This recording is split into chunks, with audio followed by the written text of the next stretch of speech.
Good evening and welcome to this edition of the Island Stat Sports Show. I'm your host, Earl Baston. Joining me as co-host, Jason Juggling J. Ford, and we are joined by Andrew Holmes, the Goslin's Rum brand director.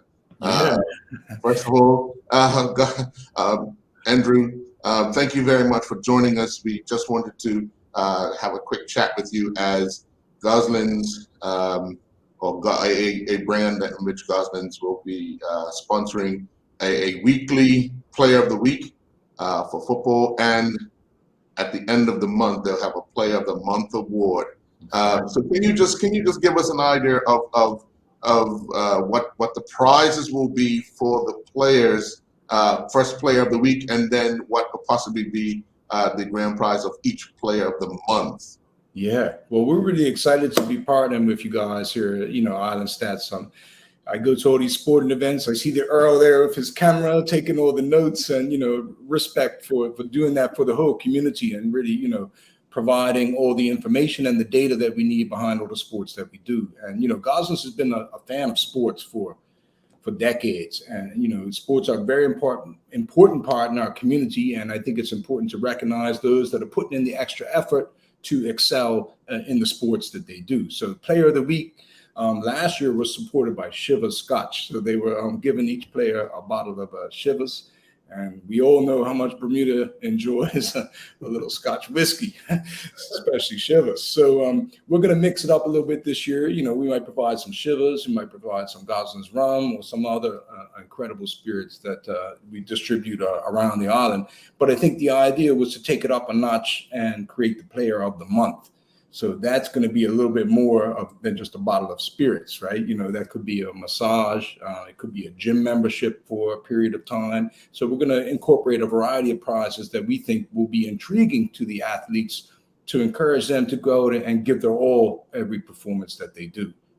Yeah, so, it's pretty exciting to be partnering with you guys. Goslins has been a partnership in many different sporting events. And for us, it's all about the social side of sport, right? Getting everyone together. It's not just about what happens on the field, it's what happened after the match, right? And, long time we've been sponsoring sailing because, Goslins got here on a sailboat in 1806. And, before they started exporting the rum in the 1980s, it was all these yachting races that were coming to Bermuda where they would enjoy dark and stormies, and then they would take rum on their boats back to America. So this is before it was distributed, now it's distributed all over the world. So the sailing community kind of helped build Goslin's rum all over the Northeast and Eastern seaboard of the US. And but now we sponsor so many sports. I mean, I'll give you an example, après ski, who would have thought that? But, Bermudians love to get out on the mountain, and just as much as they love skiing, they love having a drink after skiing, right? So après ski is a big part of what we do in North America and as well in Europe.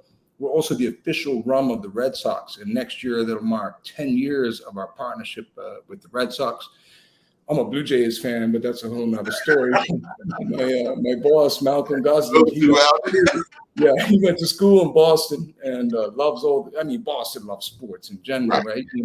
And so, we've been the official rum of the Red Sox now for quite some time. So you can get dark and stormies all over Fenway Park, as well as a lot of other big arenas across North America right now.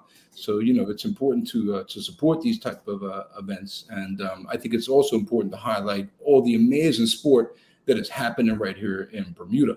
And our international demographic is intrigued by that. For an island of 60,000 people, we got a lot going on here when it comes to sport, not just football and cricket. I mean, the list goes on and on. I think, Bermuda is a sporting nation, very much so. And we're excited to be working with you guys on highlighting some of the talent that's over 18 participating in these sports. Yeah, definitely, Andrew. I know we've been talking for quite some time, and I'm excited that now the athletes get to benefit from a partnership that I think can go a long way in helping to shape sports around the island, because I know everybody wants to be rewarded for something that they do, and now that more eyes will be on them to pick that Player of the Week and then that Player of the Month award.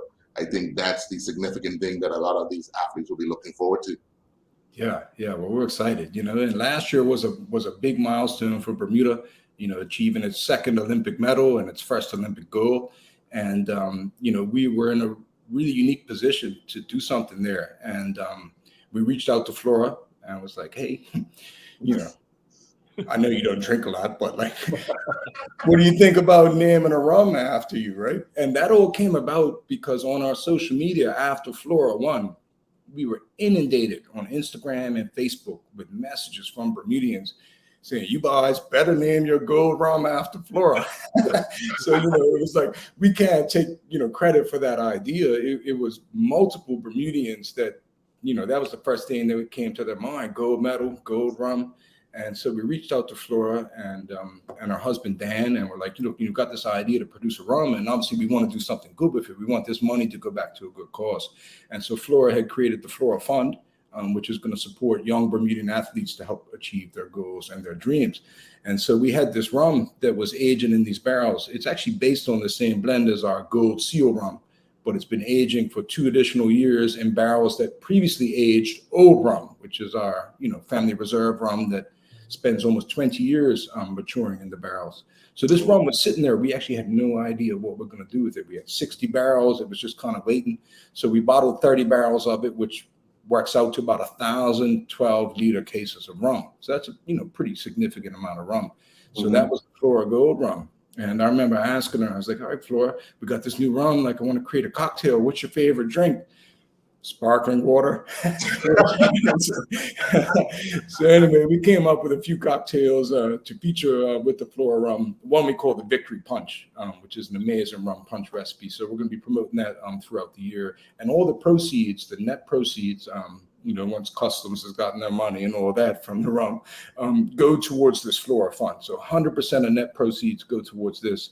And that's going to, continue to encourage young Bermudian athletes and give them the resources they need to step up and make it happen. Because let's face it, Flora is an example of an elite athlete who could have represented the United Kingdom in the Olympics, but she's proud Bermudian. And in doing that, she didn't have the access to the resources that she would have if she was competing for the UK. So, big respect to her. And I think she's inspired a lot of young athletes here in Bermuda and will continue to do so over the next 3 years. Yeah. Definitely. Jay, you have anything? Well, first thing, Andrew, obviously, we work another field when it comes to the rum side of it. But first thing, I just want to say, take my hat off to you guys at Gosnells because you understand the plight that some of these athletes, especially our elite athletes, have to worry about when it comes to financing their sport. Yeah. And not only international athletes or our elite athletes, but also our local sports. And I think this partnership is a start that I've been begging for many corporate sponsors to jump on board because we have so many people competing in sports every week, 365 days. And there is opportunity. It's a blank canvas, as you know. It's a blank canvas. You can shape it however you want. Yeah. Obviously, over the last couple of years, your social media platform has really taken off, doing a lot with this different brands and stuff. How do you think that's going to actually help now, even with these athletes, maybe able to use some of these athletes in some of your ads and even get them branded? Because if you see nowadays, everything is not just about branding alcohol, but also the human branding, the athlete branding, and everybody's trying to get their brand per social media. Do you think that could be a partnership going forward with athletes and Gosnells? Yeah, I think there could be, I'll give you an example. We worked with the Bermuda National Gallery over the last 2 years on a wrapping paper design competition all around the holidays, right? So 2 years ago, the theme was, the Black Seal, the barrel juggling seal. Last year's theme was Flora Gold, right? So we challenged these artists to come up with these designs. And there was a, 18 to 24 category and a 25 and up. And the 18 to 24 category, the winner also gets a mentorship program with the Bermuda National Gallery on how they can take their art forward, and a mentorship program with us at Gosnells Rum on how to build your brand on social media. You know what I mean? So I think that is something that we could certainly look to do in the future because, we used to do so many events in person, and now it's all switch gears to the social side of things, which is the way we're all moving. And I think we can help athletes develop and get recognized overseas. So in 2015, when we signed on with the America's Cup here in Bermuda, we started a social channel called Gosnells Sport. And a lot of that was because we had all this great content from the America's Cup and we wanted to share that with the public. But, in reality, after the America's Cup finished, our focus on Gosling sport kind of fell off. And, Leanna Lambert, my colleague at Gosling's, big up to yourself, Leanna. And I've had a lot of these conversations about, well, it's cool showcasing, the après ski and all the golf that we do with the PGA and all that. But like, we got so much to showcase here in Bermuda. So I think partnering with you guys is only going to allow us to develop that further, where I think we could be showcasing local sport to our international demographic. Yes. And a mate of mine always says is Bermuda consistently punches above its weight, and I think that's the same in sport. It's the same in music. We have a lot of talented musicians here on the island for the size of our demographics and the population. So, if we could do anything to help show the world, the talent that we have here on the island, it's just going to be a win-win scenario for everyone involved. All right.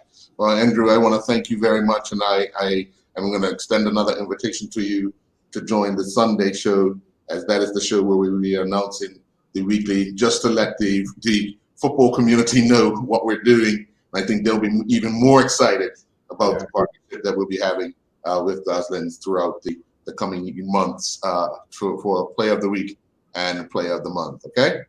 Well, it's exciting. We're looking forward to it. All righty. Okay. Thanks a lot, Andrew. We're going to take a commercial break, and when we come back, we will start our edition of Chapter 5, the Red Card Book. We'll be right back. Thank you. Our old friends Arrowhead Mills was founded in the 1960s in the famous Texas Panhandle with the ambition to promote the production and use of pesticide-free grains, cereals, and pulses. The mission was to bring the most wholesome food attainable to the mainstream markets.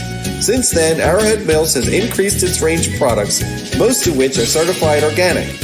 You can be sure that Arrowhead Mills know a thing or two about good eats. This month, we're featuring Arrowhead Mills green and red organic lentils. Lindo's, why go anyplace else? My inspiration to write this book has to do with empowering.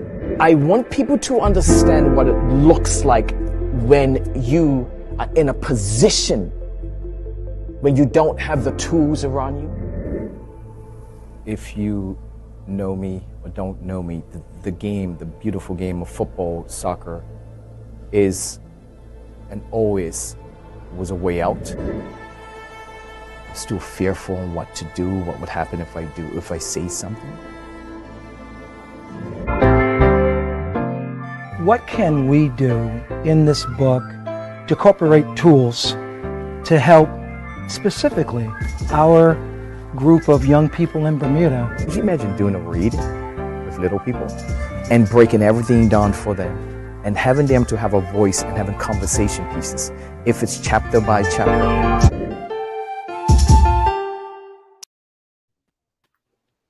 And welcome back. First of all, I would like to welcome David Bascom, Tommy Harrell, and Gil Rios. First of all, Gil, this is the first time you've been on this show. Welcome.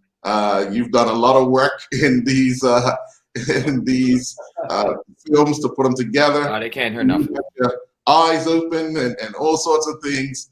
But first of all, I want to say welcome to you, I gentlemen. can't hear you guys. Well, turn up your volume. Hear you. That's just it. Can you hear us now? Can you hear us now?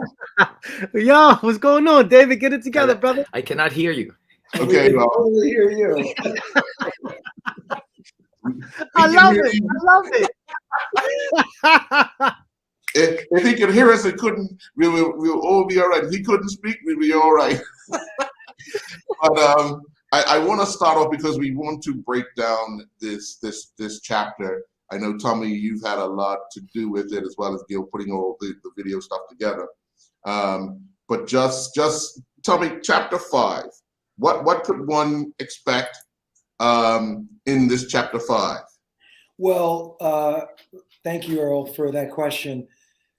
In chapter 5, we start to talk about the value of passion. We start to talk about how we have all these tools in our toolkit, how we're moving towards success, and how we basically kind of go back and try to recover some of the wrongs that has happened. So we've started to atone, so to speak, in this chapter of not having those tools before in the earlier chapters, and now really starting to learn how to function and balance that out with everything that's going on in life. Yeah, yeah. And Gil, for you putting this part together after the first 4, what has that transition been like for you? To be honest, every time I edit a new chapter, it gets very difficult because I have to keep up in the ante. So I'm like, oh man, like it's so. But the thing is, you know, Tommy is very good at pushing you. He's very good at pushing you, and he's very demanding, by the way. But it's good to have somebody like that in your team because it's good to know that somebody's always behind you saying, hey, let's go, like let's we got to step it up. How can we get better? So he's very good at the creative process and helping me edit everything, so and especially with his background. But it's been challenging, but it's also good because the information that, because the thing is, David's book and every chapter, it's always something new and fresh. Mm-hmm. So with that, like it's almost like, oh, you think we're done? Oh no, we have more things to add to this book. We're not done. And to me, the from between chapter 3 and 4, chapter 3, I'm sure a lot of people are like, okay, they're done. Chapter 2 was like, oh my God, like how can you possibly have more after chapter 2? So chapter 3 was kind of like coming out of the dark and kind of like going to school, kind of like it's almost like a coming of age chapter, right? And then chapter 4 is kind of like, oh, okay, let's see what they got. And then we hit you with, you know, him possibly going to prison and the army and all these things, and just like you said, we're not done. Just his life is so complex, Right.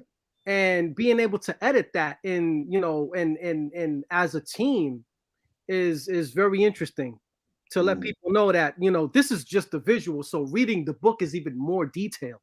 Right.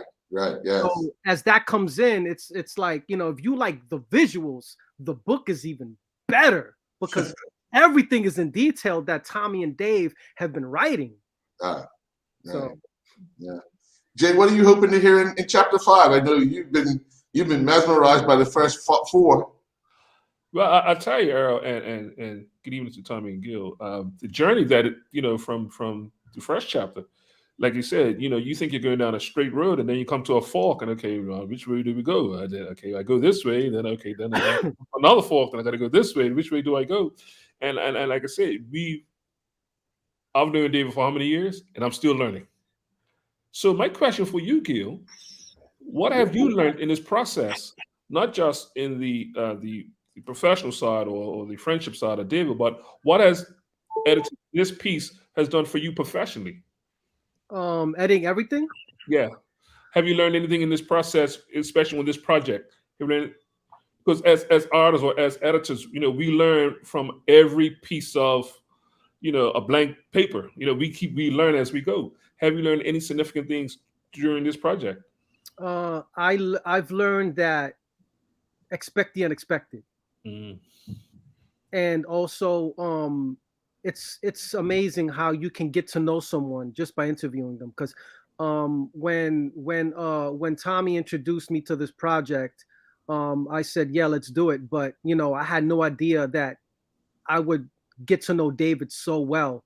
And you know, me getting to know David through this journey, it's almost like I feel like he's family now. I feel like he's family now because I've known so much about him. And it's amazing how just sitting with someone can open up your creativity and sympathizing and empathizing of what he's gone through, especially in chapter 2. Like I'm telling you, it was a tear fest. We were all crying in chapter 2, myself included. And it's just personally, it's more what I got out of everything is expect the unexpected. And it has, this project in particular has pushed me to be more creative. And it's almost like holding a baby. It's like, you know, you got to make sure that you take care of it and it's being treated properly. And, you know, with my team, you know, with David and Tommy, especially Tommy, because me and Tommy go back and forth a lot with the edits. And then we kind of like show Dave the finished product and we see what his reaction is, and then we can go back and forth. But definitely it's been a journey. Well, welcome, David. Can you hear us now? Oh, I can hear you now, and I am just sure you probably enjoyed that I couldn't hear you, because I'm sure we were hoping that we couldn't hear you. So. It's a pleasure being here. It's a pleasure being here. All right. Okay. So as I stated earlier, we're gonna break down these segments. So this is segment 1, chapter 5. Here we go.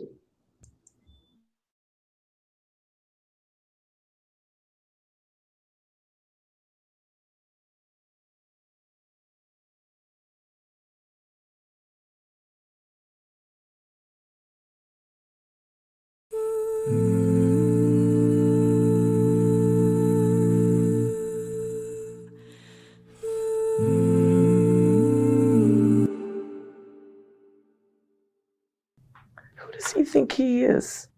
But it didn't stop me. See, that's when enough was enough. Well, I kept moving. I kept moving and I kept going, and I didn't get upset, because everybody's entitled to opinion.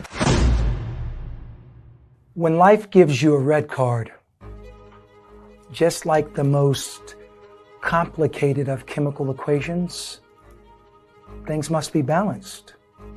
Life must be at equilibrium.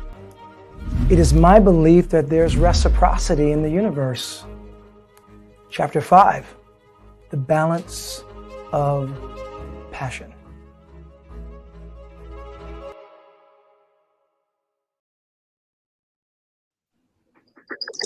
Yeah, that's setting up chapter 5. That's what you guys get. That's all you guys get right now.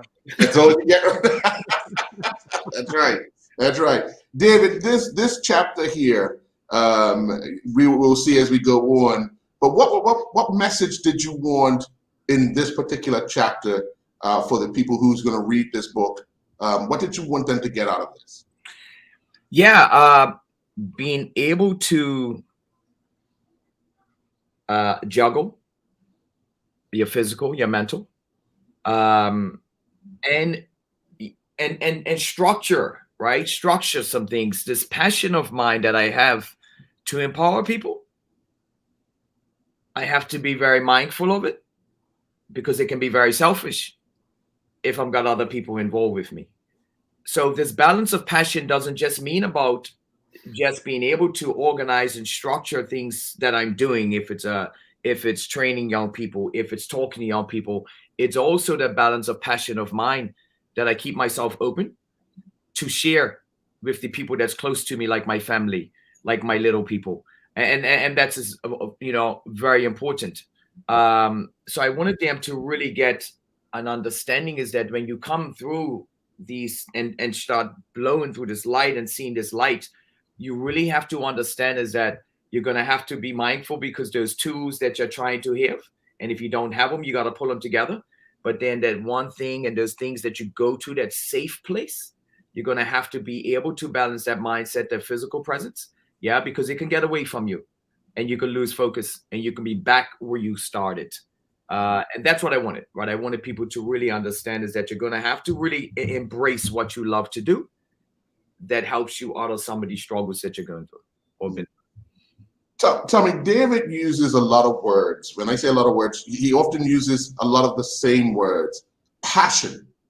Was that easy to be the title for how you were going to work together and do chapter 5?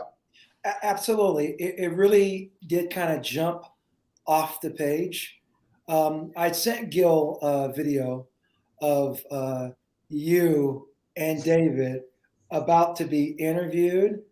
You were about to interview David in the Baltimore Blast locker room. And he didn't realize that I was filming. I can't wait to show that in chapter. I can't wait to show that in chapter 6 because you're in it, Earl.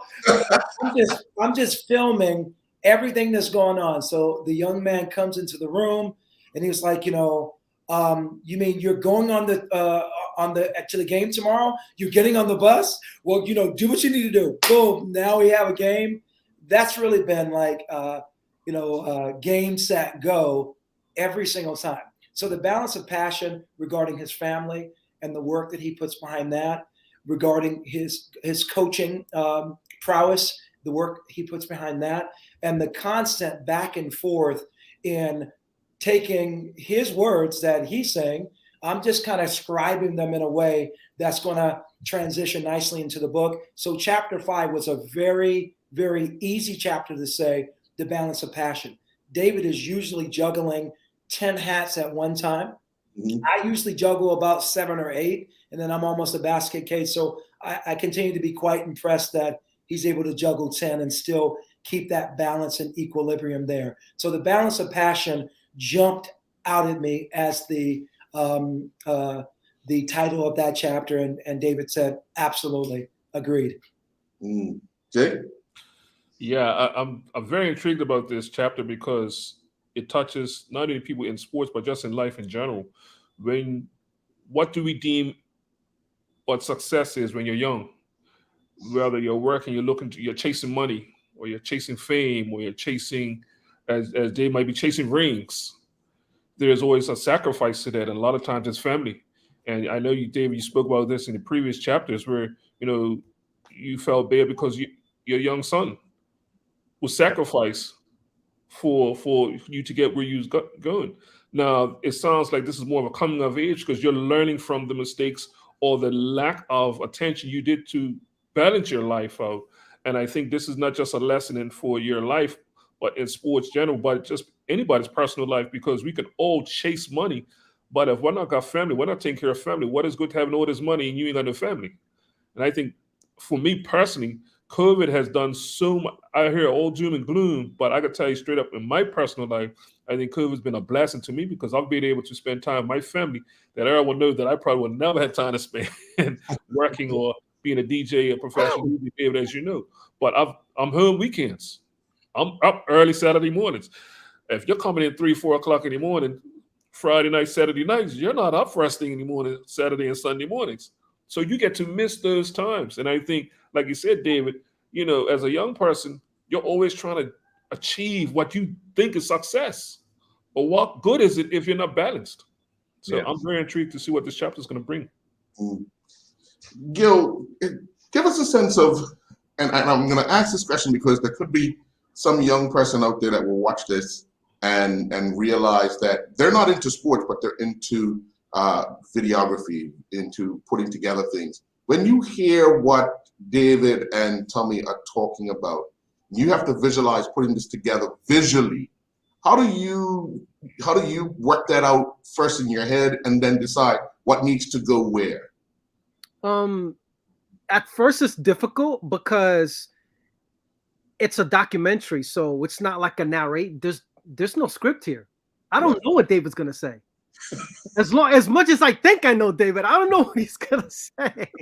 I don't know what he's gonna say. So as he's saying it, I have to like there are, because David has a certain way of talking to where I kind of know the breaks, and I'm not gonna spoil it, but when you see it, you'll know exactly what I'm talking about. Certain things that he says, it's like, okay, I can use this here, and then I'm gonna do some really good sound design. So to answer your question, when you're interviewing somebody for a documentary, you have to pay attention live because this is not scripted. So I have to kind of like pay attention to what he's saying and then mentally start editing already as he's talking. And that's a muscle that you have to practice over and over and over, because it's not something that comes easy. It's something that comes with years and years of doing this art form. So that's kind of like been the process, which is fun because I don't know what he's gonna say. Well, what we're gonna do is take a commercial break, and when we come back, we'll play part 2 of chapter 5 in the breakdown. We'll be right back. All right. Amy's Kitchen is an independent organic food company, a family business who've been producing wholesome and flavorful foods over 30 years. From their first pot pie right up to 1 million meals a day, and firmly believe in the importance of TLC throughout the entire process. This month we're featuring a range of Amy's organic beans, refried and baked, chilies, medium spicy and beyond, and a multitude of organic soups, minestrone, chunky tomato bisque, cream of mushroom, hearty Thai coconut, and much more. Lindo's, why go anyplace else? My inspiration to write this book has to do with empowering. I want people to understand what it looks like when you are in a position when you don't have the tools around you. If you know me or don't know me, the game, the beautiful game of football, soccer, is and always was a way out. Still fearful on what to do, what would happen if I say something. What can we do in this book to incorporate tools to help specifically our group of young people in Bermuda? Could you imagine doing a read with little people and breaking everything down for them and having them to have a voice and having conversation pieces, if it's chapter by chapter? All of this haterade, as we would call it, coming towards you, people wondering, who does he think he is? Was it coming from people from Bermuda, states, other coaching organizations, other indoor soccer leagues? People who have fear. Don't look at me just as a footballer. Don't look at me, because that's what happens. I've been in big businesses and walked in, and I know they see me just as a player.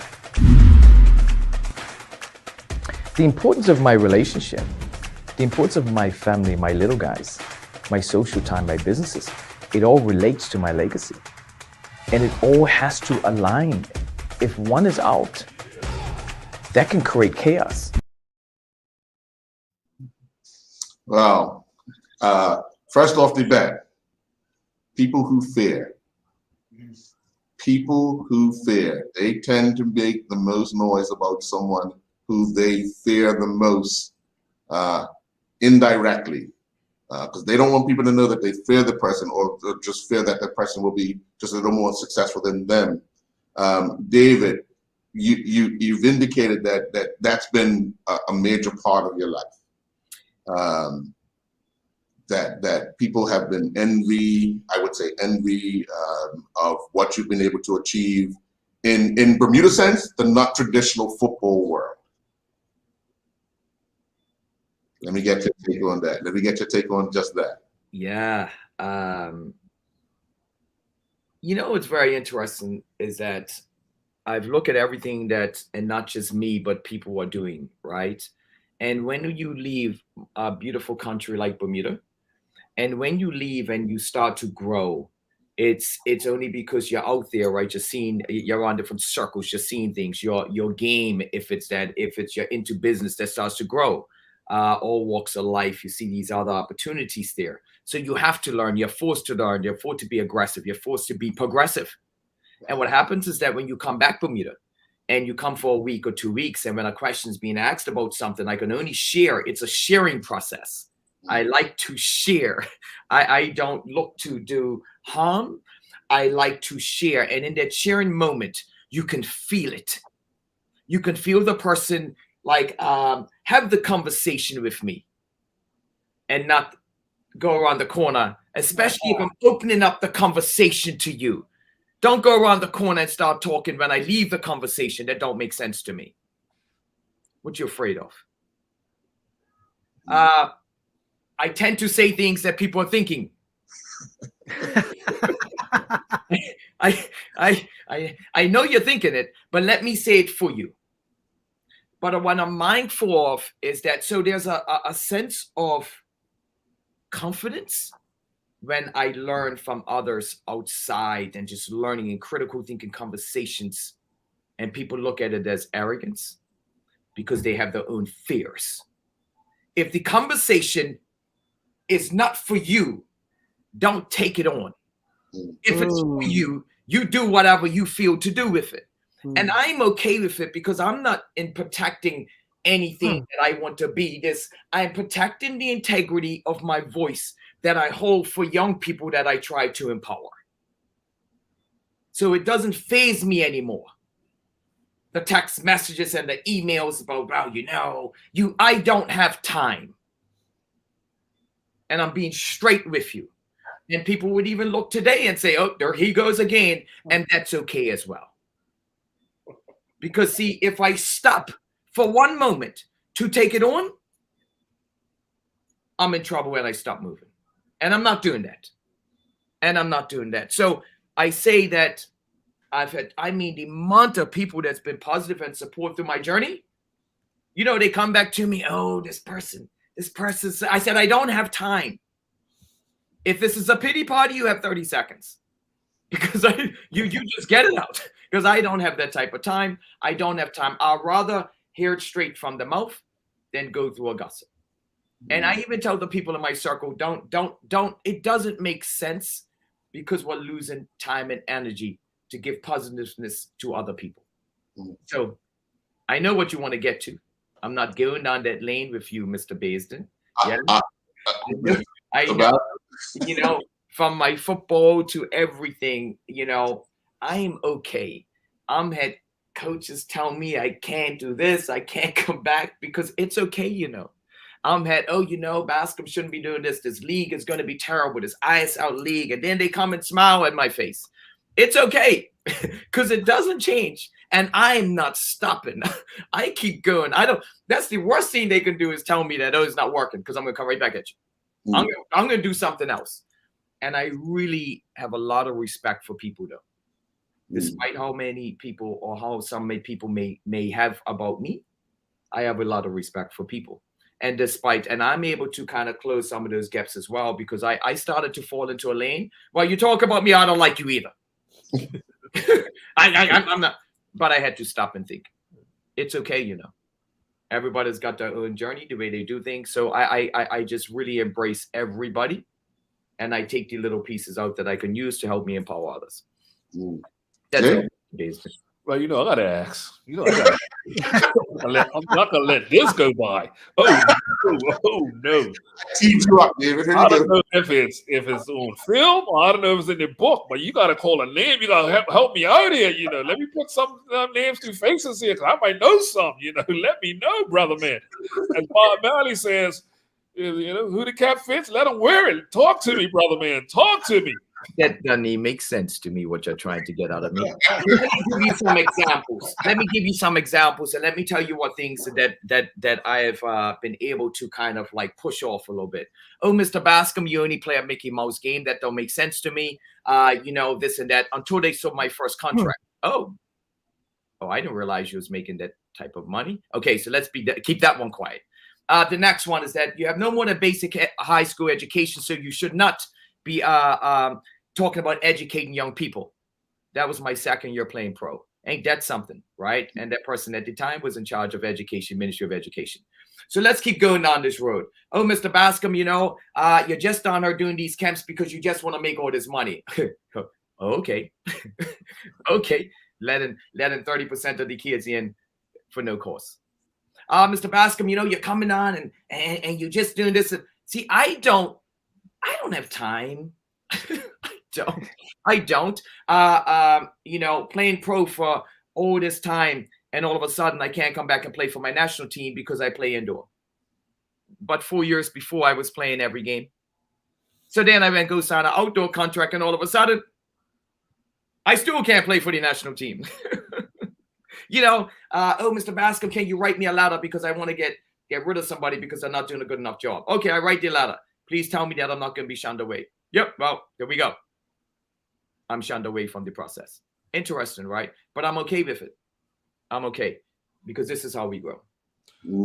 All right, I will say this, Earl. So my infamous trip to Baltimore many years ago, it was an eye-opener for me because a lot of those things that Dave was talking about, especially with the indoor game and what the perception is locally, it was exactly that. It was just feel like it was a Mickey Mouse game.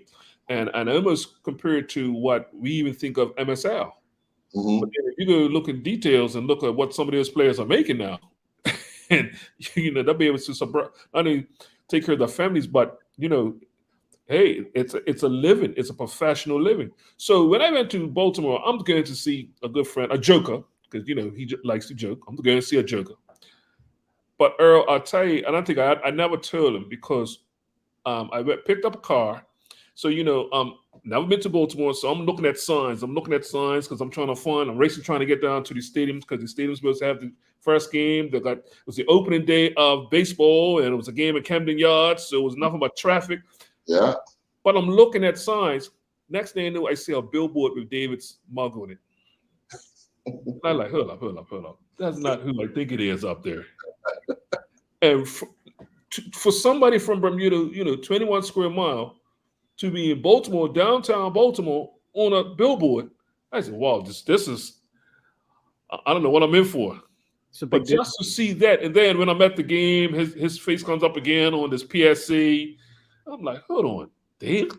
PSC? But those are the things that, like I said, if I never took that trip, I would never get to see that side of David or what he's done outside of these shores. And I think that's the lessons that we will continue to learn, not only through this book and the documentary, but continue to learn because he's been a mystery. Now, let's be honest, he's been a mystery to us. Mm. Tommy, in that piece of the chapter, what were you hoping to get David to express more of? Well, it's hard to get David to express stuff because he has this, what I think is like a silly mentality as it relates to me. I want to hear the information. I just don't want to move on to the next step without having some rationale, because that's just my process of how things work. At one point in the video here, it says, well, can you give me a little clarity on what you're talking about? And then he leans in and says, it's people who fear. Yes. I was trying to get him to, well, first of all, tell me who these people are. And clearly you obviously don't give a rat's behind about it, because you continue to go on and do exactly what you need to do. I think one of the things that I've been able to do to try to get David to do is to at least slow down, acknowledge that the people are coming for you, because some of them are, and just say, God bless you, whatever. But just acknowledge that not everybody wants for you to do well, and it's okay.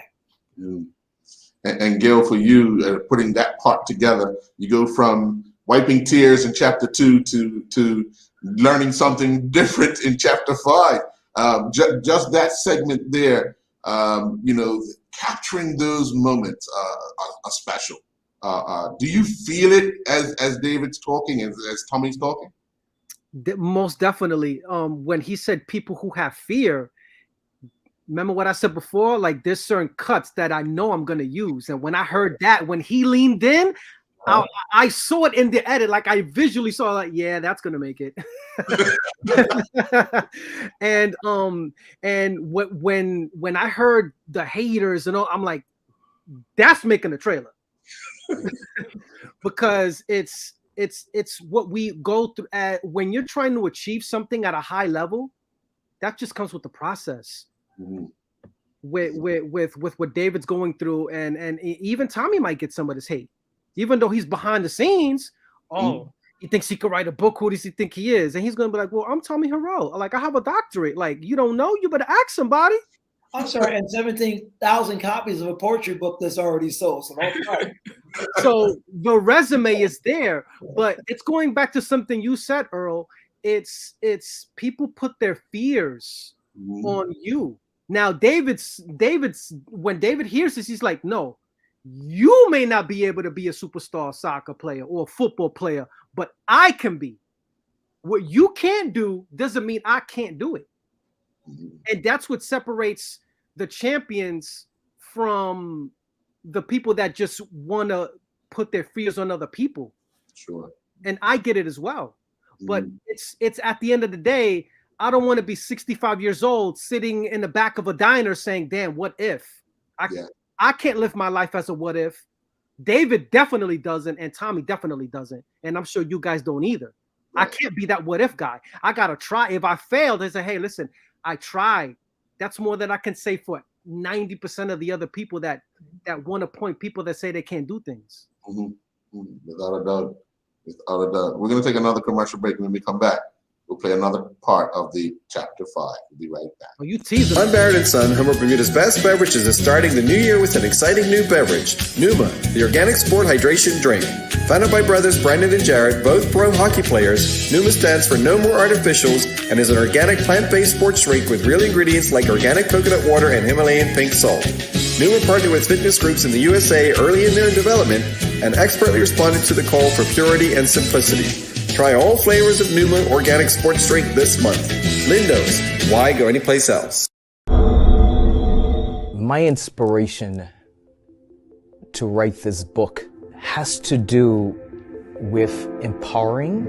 I want people to understand what it looks like when you are in a position when you don't have the tools around you.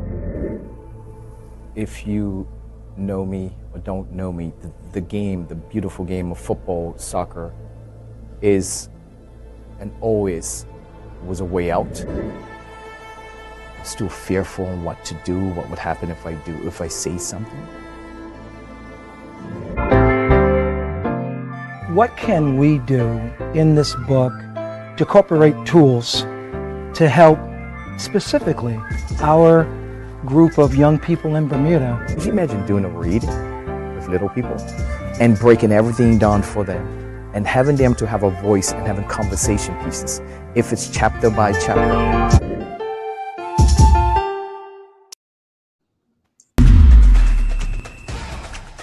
And when you make that shift, this is what your outcome looks like.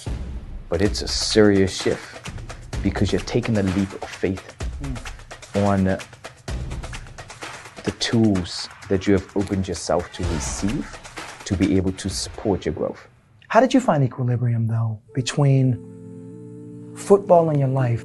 But the mistakes that I will make and the decisions I make is based around the integrity for the franchise and at this point, the Baltimore Blast.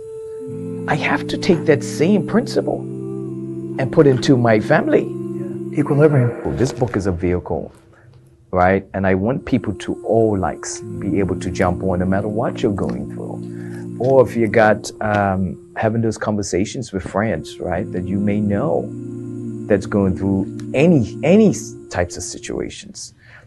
This is for support. This is a vehicle. There's been a lot of support for what I've been doing, but there's been a lot of also misunderstanding of who I am. Give me clarity on that. I'm not a professional footballer. I'm a survivor that's playing football. Well, Mr. Survivor, it's two things that in there that are really intriguing. It's the one when you feel as if a person you know is going through some traumatic issues, but is afraid to express them. You've lived that, and also the going on or continuing on once you've acknowledged that you're out of the darkness and now you're into the light. So explain just a little bit about, taking those shackles off, because that's where it comes. It comes from taking the shackles off and answering or being open to telling your story. Yeah. I remember clearly I was at T and Tatum Middle School, and it was just, I woke up that morning, I was doing a speech form, and I wanted to share about adversity. And something just hit me. I gotta tell it all. I just said it. I just said it. It was a time where it just it hit me because I felt I was strong enough. Mm-hmm. And you know what was amazing? I'm gonna tell you what happened.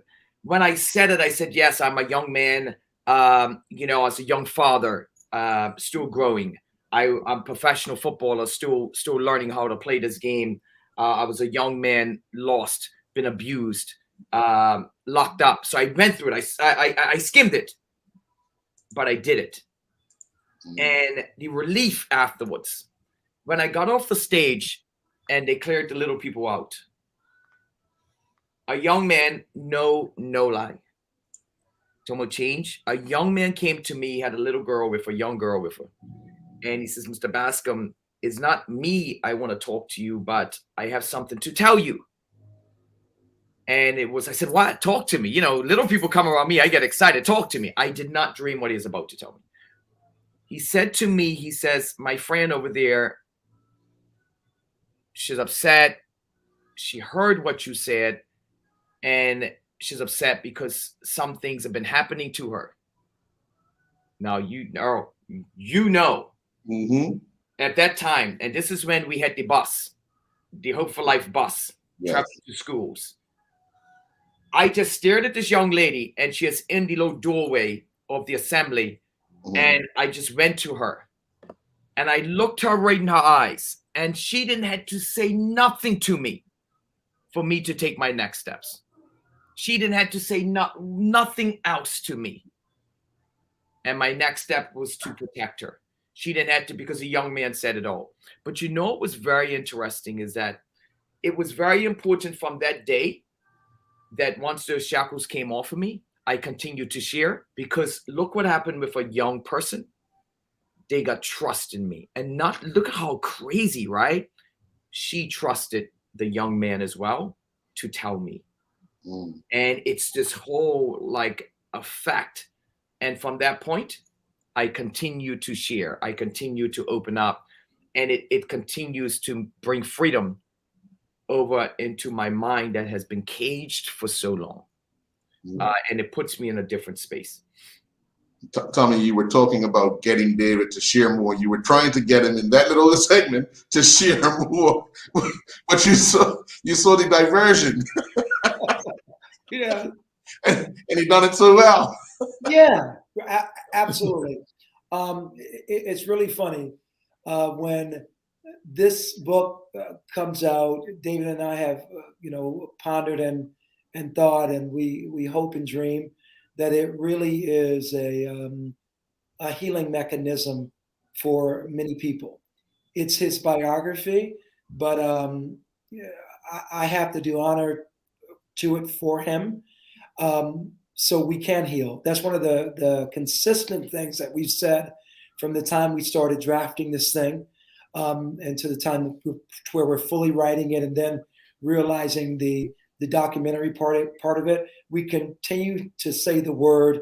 We hope it heals people. We hope it mends relationships, and we hope that it helps people to recognize that regardless of what you're going through, there is always a new beginning. You simply need to open your eyes and see it. Good. Yes, Tommy, you nailed it. I mean, beginning of this interview, you talked about tools that's needed, to overcome a lot of these things. And what stood out for me just in that piece is not becoming a prisoner within your own prison. Your body's a prison and your life's a prison, and you become a prisoner because you don't want to accept the reality. You hold so much guilt. And David, you talked about it in your previous chapter, holding a lot of guilt for what people may have done to you, but you held guilt because of that. And to release and let off these shackles, now you become free out of the prison that you formed around yourself mentally. And you're showing how people to get out of their own prison. So I want to commend you guys for these tools, because once again, this is not just talking about a football story. This is a life story. And I think these tools, if anybody really looks at the whole situation, these tools could be used in everyday life. Well, and I'm glad that you said that, Jay, because that's why I convinced David, this is not just a biography. Let's call this a life book. Because it's about his life, but let's call it a life book, because it's got tools, psychology, and healing mechanisms kind of embedded in it while telling the story, his story. Yeah. Any follow-up, Jay? No, Gil, good luck dealing with David. I mean, I pray for you, brother, man. I pray It's for you. not that bad, Gil. Gil, it's not that bad. Gil, they're in Bermuda. The sun is shining over their heads and stuff like that. So they get Much good weather. So yeah, we're grinding out here in the snow. So that's the happy people. But you're fine. But I will ask you, Gil. I will ask you because I dab in a lot of editing myself. Yeah. Coming up, when you're doing, especially when you're looking at film, the music also plays an important part to accentuate those lines, those phrases, coming up with that right piece of music, whether it be instrumental, whether it be a song, whatever the case. How's the process with you? Do you have a bunch of songs already, or you wait till you feel it and then you go and you start searching? I wait till I feel it, and I go by David's emotion. When he's addressing the haters, I have to play something a little more like that's where you hear the hee-yaw, and just to kind of get people hyped up. Yeah. But when he's talking about something that's heartfelt, so it's the second thing of what you said, Jay. It's looking for that part of the piece that he's saying that I have to feel it. So when he's saying something emotional, that's when I looked for the ooh, so because it just hits you more. It just hits you harder. Yeah. And for me, the takeaway was the last part of that segment. By the way, Earl, you're teasing the people here. Like you're putting it in pieces. I know your viewers must be like, yo, man, like I want to see that. What you doing to me? It's easy to do that. I like to cut it up so we can talk about it bit by bit, but you made it easy to do that. Thank you. I appreciate it. But the takeaway that David said was, I'm not a professional football player. I'm a survivor that happens to play football. Right. To me, that was just, I stole that, by the way, David. I used that on my Instagram. All right, good. I was waiting for Destiny's Child. I was waiting to hear Destiny's Child when that happened. I wanted Destiny's Child on myself. And the way he said it, I was just like, yo, you could feel it. Because he's like, and when, I've been sitting down with him with these sessions, and I'm like, yo, it's true. Yeah. Going through all he's went through, he's a survivor that just happens to be good at football because he has so many obstacles. He could have easily become a statistic. Mm-hmm. And he didn't. Right. To me, that's a true champion. Definitely.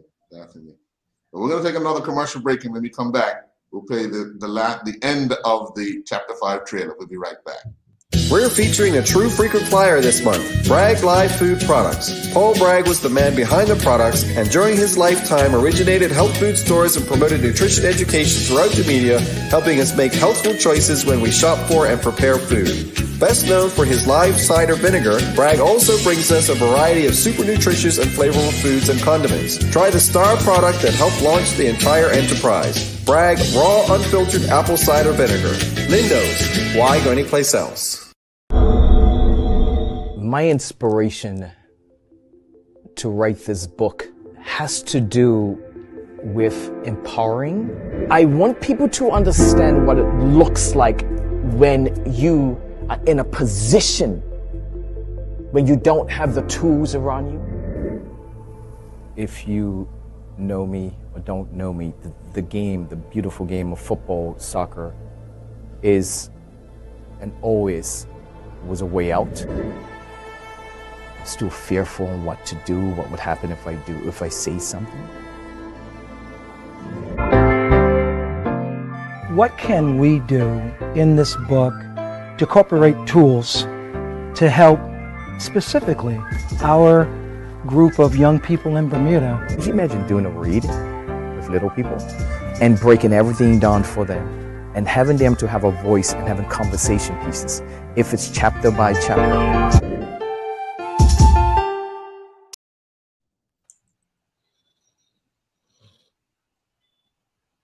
Somebody had said to me, that says, Bascom, you must read a lot of books. I said, I read books pertaining to what I need. But why can't I be the book? Because for me, when I look at the game as a player, what you do on the field, you do off. As a coach, if I'm going to lead as a coach in the game, I cannot step outside the game and not lead. But if one is out, they're all going to be out. The success of this book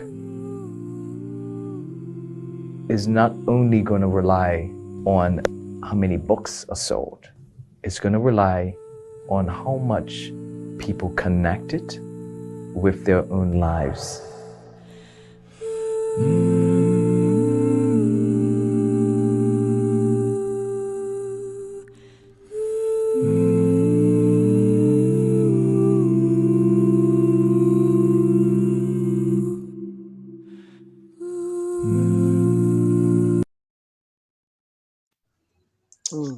We are now joined by Paul Mittermeier, Oh man, Paul.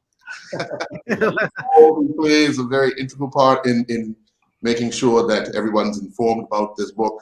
Paul, for you, let me just jump into chapter 5. The process that you've been through down the road with these gentlemen on with us tonight, how has your journey changed, or your mindset changed about David and how you thought you knew him back when you first met him to today?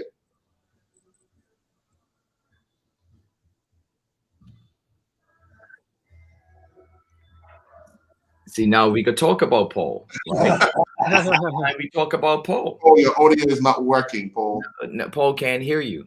Paul can't hear you. See, now let's talk about Paul. No. Audio is not working. Can you turn your? Did you hear me, Paul? Okay, you heard We can't me. hear you. We can't hear you. See, Unmute yourself. he comes in and he disrupts the whole show. It's been going well. You know, David loves to pull your leg, right? All of a sudden now, he just. Paul, go back out and come back in because David had the same problem. Throwing David under the bus. Paul just go up. What about now? What about now? Yes. Here you go. I just had to change. I'm sorry. I just had to change the settings. I've been bouncing. You guys can hear me now? Yes. Yes. Okay, good. Start over. No. Or I'm sorry. To answer your question, obviously a lot has changed because of what I've learned about David and what he's been through. But I think the one thing that hasn't changed, and it was right there in that trailer that popped up when I popped in, was the passion. And I think that's the biggest thing. And that's always been the thing with me as far as being aligned with David and what he's done. No matter what he does, I'm always going to be with him because of that passion and because of what we believe is similar and why we're here and what we believe why we're here is similar. And that's always going to be the challenge and the journey for us moving forward. Jay? Got a question for you, and I know we spoke about this previously, David. Tell me the importance of legacy to you. Yeah, very important. When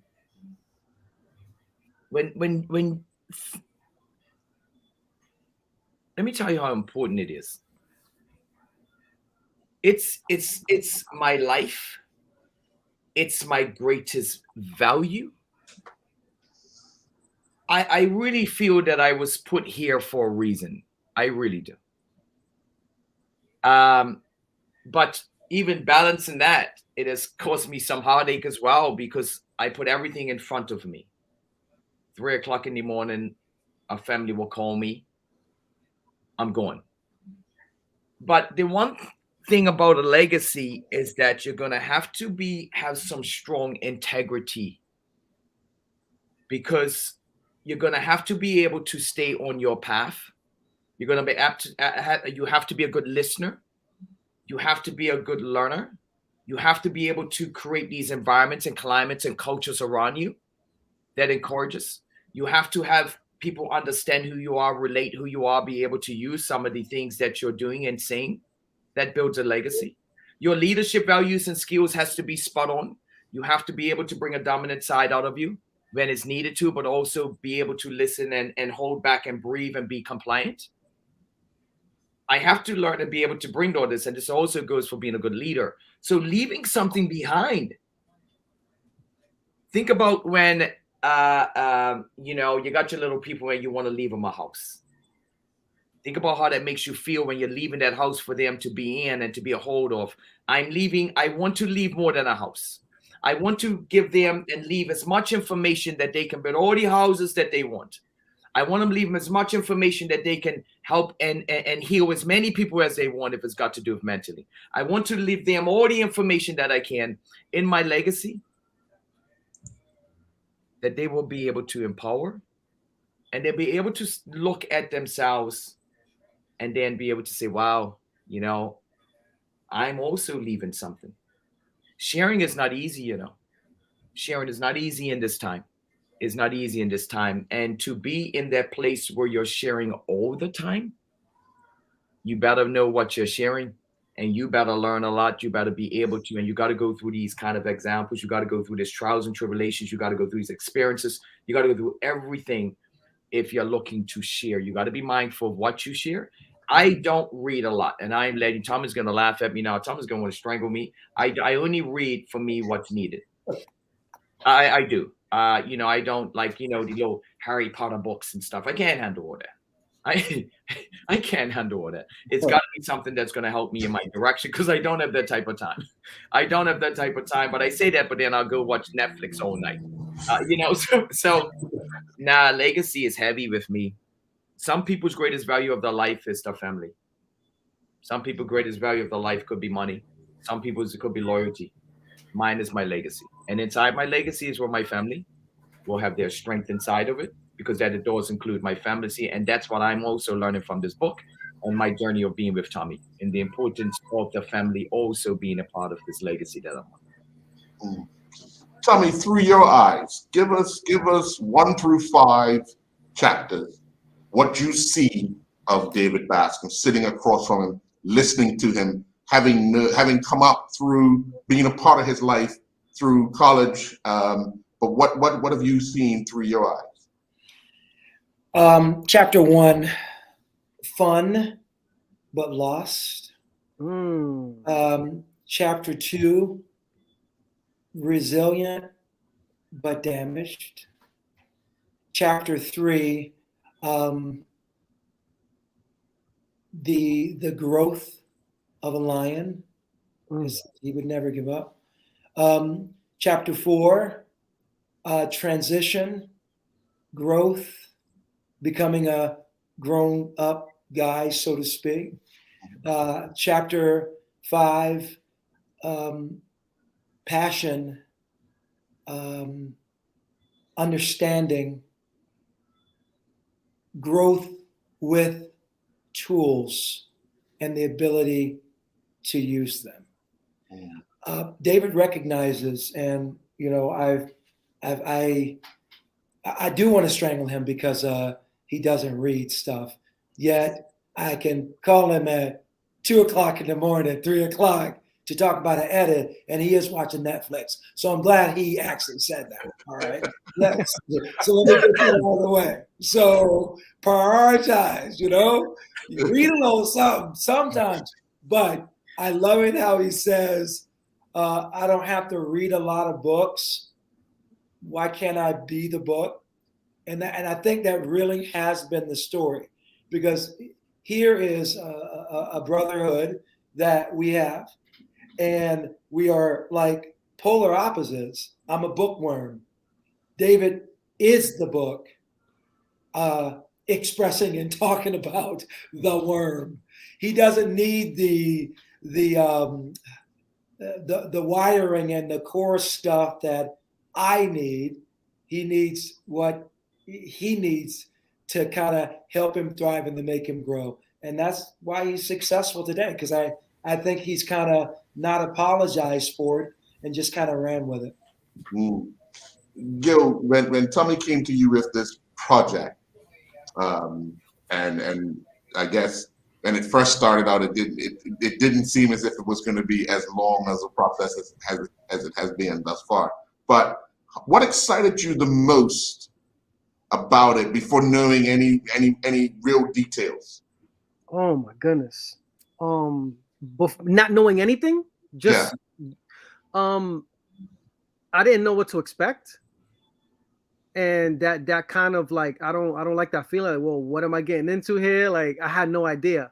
And when Tommy sent me the links, the first thing I saw was David Bascom on national news talking about how he got molested on national TV. I was like,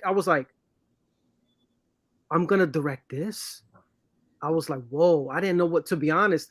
It almost felt like a man looking at a mountain, and it's like, wow, I have a lot of work to do because I'm a perfectionist. So I got to make sure that this gets done properly. So, behind the scenes, me and Tommy are always trying to make sure that we get the best cuts, the best edits. So this was like, when I saw that clip, I was like, whoa. I didn't know, like he told me, but then when I saw it, I was like, whoa, like David Bascom is a big deal. Like I had no idea. So it was definitely challenging, but I love it. That's what we all if we're not being challenged, I think David said this. If we're not being challenged, we're not being pushed. And that's what it was. And some of the behind the scenes that you guys may not know is when me and Tommy are talking about the edits, he's like, I'm gonna put this in the book. He said that, I like that. I'm gonna put this in the book. So that's something that you guys and the audience may not even know. Like he's always rewriting things based on what he saw. Oh my God, yeah, Earl, yeah. Let me tell you that. So, and first of all, let me thank Gil for really being nice to me and liking me tonight. That's not always the experience, because he got the brunt, and he often gets the brunt. He got the brunt of me not being able to get in touch with David during the day because he was so incredibly busy doing like a million things. So it's like 10:30, 11 o'clock at night. And where David and I connect on passion, I'm all about the education and the psychology of children. I mean, that's what I do. So Gil will tell you, if I'm up at 11 o'clock, that's a problem. Somebody's going to get hurt because I'm up at 3:30, 4 o'clock in the morning starting the process. So Gil, thank you for that. Listen, I'll tell you guys a story. I was in Washington, D.C., and I was doing a music video. And I sent Tommy the edit before I left to Washington. Tommy calls me and says, I don't like this edit. We have to change it. We have to change it. And I'm like, and I brung my laptop and I brung the files because I knew that was going to happen. I was like, you know what? Let me take my stuff with me. Let me go to the hotel. Make sure I got Wi-Fi. He calls me, and I think it was like 11, 12. And I'm like, when I got that call, because Tommy's like at like 9:30. So when I got the call, I was like, whoa, I was like, what's going on? I was like, I like it, but I think it's better we blah, blah, blah. So we had to go back and forth. So he's a general. Like he's a general, but we always get it done. And I'm used to that lifestyle because it's all about getting it right. It's all about getting it right. And I don't know how much of David is in this process, but I know David's like, yeah, I agree with you. I don't know what's going on there, but I know I get it at my end, and I got to make these edits. So it's always a journey. I think we need to make a behind the scenes. Because you got all these stuff, so you can do it. You can do a trailer of that. Yeah. Any final questions, Jay? Yeah, David. You mentioned about sharing. One thing I did learn when I went away to school and then obviously stayed in Atlanta for a while, how important networking was within your close-knit community and learning, and just to hear you guys come together for networking for even this project alone. But David, as you know, locally, especially in our sports, a lot of coaches, a lot of organizations are very selfish with their resources. They're very selfish with what they know. They're very selfish and they keep it within themselves. And you coming back home, periodically, and you see this, like, what would be a message to them? Because obviously, to have the ability to share, you have to have confidence, number one, what you're sharing. Yeah. You asking for a message today? Please, because some need to hear it, especially the ones in the back. Now they listen. If they're not sharing all this time, they're not going to share. That's how I feel. And let me tell you something. And let me tell you why. Because it's a reason why people don't share something. Yeah, it's a reason why. It could be financial, that they don't want something get out because somebody will take it and grow it more than them. That comes in fear, right? Because if that happens, that's the greatest thing, because then you got to keep moving the bar. Sharing is about knowing that you're okay with yourself and you continue to grow yourself. So all I got to say to them is that they're still looking to grow themselves. If they want to stay in that low rate there, then you just keep doing what you're doing. But if you're looking to grow, sharing helps you grow, because that brings on more accountability. And now you have to, because once you share something, they're coming back to you for more. Yes. So you have to grow yourself so you can give more. So if they're going to stay in that space, as I've been in that space yesterday, and if they're going in that space today, and if they watch anything, listen, this is nothing new. If they're comfortable there and they're comfortable not sharing, then they never move the bar for themselves. So it becomes some selfishness comes into it, right? And that's okay. You got some people who do that. My sharing is a reason why I do it, because it's to empower others, yeah, to keep them moving so they can keep moving that bar. And it keeps pushing me to learn more and share more, because you said it right. Networking is so powerful. Yeah. But you got to know your body first, know what you want, know where your directions got to go, know what your purpose is in life, know what your why. Then you start bringing in the tools and the networks to how to help you to get to that space. So right now is that if I need to kind of help support and empower somebody, I built a network where I can now share with them and we can help move the bar forward. So that's all I got. That's what I got. Tommy just stares like he gives that look. How can I look at Tommy? You know, hey guys. If he don't nod his head, I'm said something that is like, come on, keep going. Right? So Absolutely. Like Paul says something, he does this. Me, he don't do this, so I know that after this show, Tom is gonna come right back at me and put some licks on me. I know it's coming. But it's for the best. It's for the best. Right, that's sharing. Tommy is sharing. Right. Absolutely. Move your bar. You know, move your bar, baby. And never be afraid to take on the advice being given, because that's another big problem that we have. Yeah, you got to be able to listen. I'll tell you guys what, I can give you a great example of what David's talking about when you talk about moving forward and being confident enough in yourself. And this goes back, guys, this story goes back 20, 25 years ago when I first started covering the Ravens.